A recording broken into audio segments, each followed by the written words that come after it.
Hello, friends. I am Chevee. Welcome to my shed. How are you today? How's life in your world? How's things where you are? I hope it's fantastic. Everything here is great. And today we're going to revisit my past. Not because I'm wearing a vaguely D&D themed t-shirt, but because I mentioned recently that I was going to do this, and I'm holding myself to it. In my hands, I'm holding a folder full of embarrassment. And this might be the episode that I most embarrass myself by being forward in public and whatever, but it is what it is. At one point in time, I was proud of the stuff that's in this folder. So we talked recently about me leaving like my game designer dream behind, or me leaving my working in the game industry behind. This is a dream that I didn't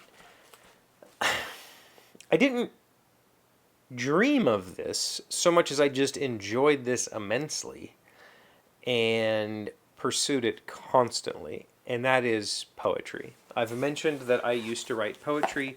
I used to write a lot of poetry. I don't think it's an exaggeration to say that I've written thousands of poems.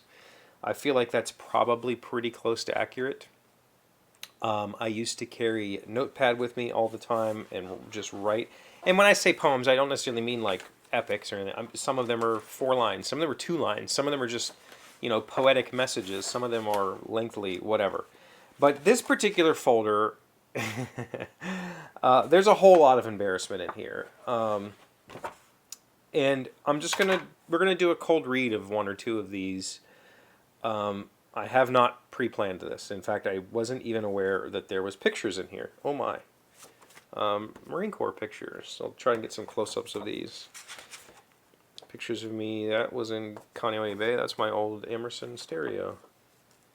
Oh, here's me performing a wedding ceremony for 2 friends in Hawaii.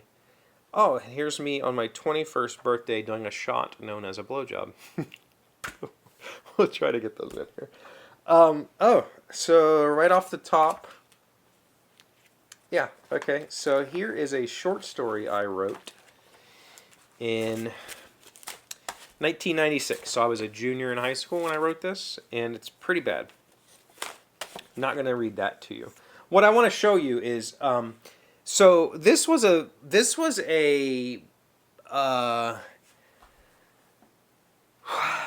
part of my life.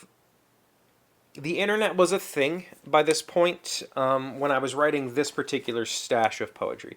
I started writing poetry freshman or sophomore year in high school. I have no idea where the bug came from to be poetic, but I started to really explore the English language. I started writing these little poetic scenes. I think I've told you that. I used to write for this girl. I don't have any of that content. I wrote a lot of little 1-paragraph love stories that I shared with her, and she really liked my writing. So the internet wasn't really a thing. People weren't, or it was, but it was still a very sheltered thing. Like, you didn't put yourself on the internet, you put a persona on the internet, or you just didn't internet at all. And so it's interesting to me to look back at this, because at this time I was writing a lot of poetry. I was carrying around legal pads, and I would write my poetry on legal pads. And I had an idea at that time to save my drafts. So this represents 2 drafts of a poem. And at that time I was writing in basically 3 drafts, some 4, some 2. But I would write it, and you can see there's a whole bunch of scratched out stuff. And then I would rewrite it by hand on the notepad. And then when I transferred it to type, that was the final. This is the final thing. And I thought at that time, this would be a really cool thing to show the process, to have a collection where you could see the each iteration of the poem as it developed. And so you would have scans of my handwritten poetry, and then you'd have the thing. And so even at that time, before this YouTube, before whatever, I was trying to figure out ways of sharing my process with people, because I thought I had something. Now, the particular reason, these are both good ones. Okay, we'll read 1, maybe 2 of these. I don't know where the original drafts of the. Oh, here's the original drafts of this one. I'll probably try to show these on camera. You can see just how bad my handwriting was when I was. This isn't necessarily what representative of what my handwriting actually looked like, but this was my poetry handwriting looked like because I was thinking faster than I could write. The reason that this particular collection is embarrassing is this is a style of poetry that I was really into for 3 or 4 years called slam. Slam poetry was a aggressive form of poetry that emphasized a lot of wordplay. It emphasized chaining the end of a sentence or the end of a stanza into the next and making like a transition word that passes along a new idea, but also being in your face, like whether it was literally about you, like I'm just going to tear into you as slam, or it was about a bigger topic. It was a movement, and there was a guy named Saul Williams that I saw, and I absolutely fell in love with his poetry. And so this is all mimicry. This is me, super inspired by Saul Williams, writing at 18, 19, 20 years old, thinking that I was a poet, thinking that I had something to say. I didn't. And I actually went to poetry readings. I read some of I memorized. This one I had memorized for a very long time. I can read this one cold, I think, and hit the inflection points and hit the breaks without screwing up. The other ones in here, I don't know that I could do this. But this one I performed, I don't know, 5 or 6 times. Hearts, I probably performed just a couple of times. I would go to these poetry readings that were like in somebody's loft. It would literally be like the most hippie, people in, dressed up and would sit around sipping, gin and tonics or whatever, like a very hippie, hipster style thing back then. And I would do these poetry readings, and I would listen to other people's poetry, and there would be all kinds of stuff. But this is straight up mimicry. This is just me trying a genre of poetry that was popular at that time. I have no clue where slam poetry went after that. If you're interested in it, you can look up Saul Williams. He actually did a movie called Slam, where he goes to prison and he does this poetry in prison, and it brings people together. And you can get an idea of what slam poetry is actually about, like what it really is. This is just some, young white guy with no real context trying to be what he saw somebody else doing.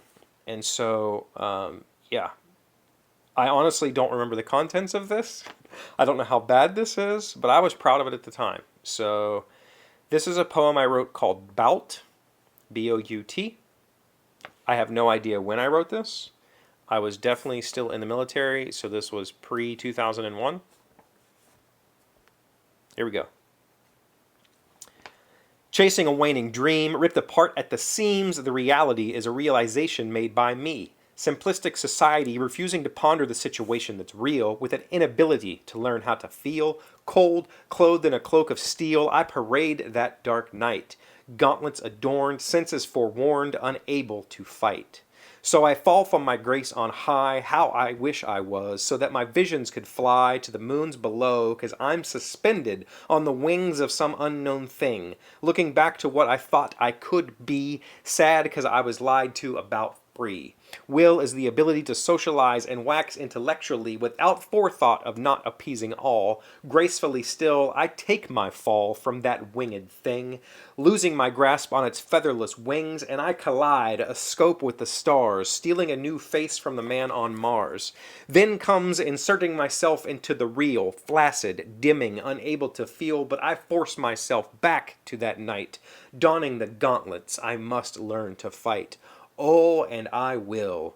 No. Oh, and fight I will. Losing's never paid the bills, and pay the bills I will be there to see the fear in the eyes and what lies behind lies, rather upside than down, when my feet hit the ground, running to the finish, my friend. When the battle it ends and victory is sin, I shall shed my steel, a blanket of solace and real. Comforted in the compassion and conveniency of the collective unconscious, I have become, wrapped in my blanket of perfectly numb.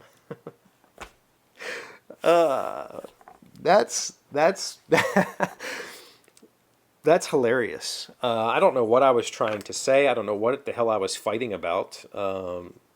I was fighting darkness. I mean, I guess so. To put this into a little bit of perspective, at that time I was very depressed. I was a very depressed child. I had very little to no self-esteem, and I was chasing my own demons. A part of joining the Marine Corps was chasing my own demons, was fighting my own demons, was figuring out how to battle with myself. I don't know what I was thinking about free will, and I think maybe this, again, this was influenced by Saul. I'll say it, a black man writing slam poetry about the oppressions that he was dealing with, and I just mimicked it. As a white guy who didn't have that experience, I only had an internal experience of oppressing myself, and so that's that. That is slam poetry. That is what I remember of it. I might, after this, might go look up Saul and see whatever happened. And if you want to hear more, maybe I'll read. I'm not going to read this other one. We're already over 10 minutes. I don't think it's really worth it, but I will try to put some pictures up here of this stuff. Or hopefully I already did that as you were listening to this. There we go. I actually read it live for the first time in over 20 years. Thank you for being here as always. Thank you for liking, commenting, subscribing, being amazing friends and wonderful people. I really appreciate you. And I'll see you again tomorrow. Today's word you should know to sound smart is rectitude. It is a noun meaning moral virtue, rightness. The mind that is conscious of its rectitude laughs at the lies of a rumor. Ovid, a Roman poet. Rectitude, R-E-C-T-I-T-U-D-E. I don't think that Ovid, the Roman poet, wrote the word rectitude. I would love to know what the Latin version of that is. Or maybe it is rectitude, and I don't know what I'm talking about.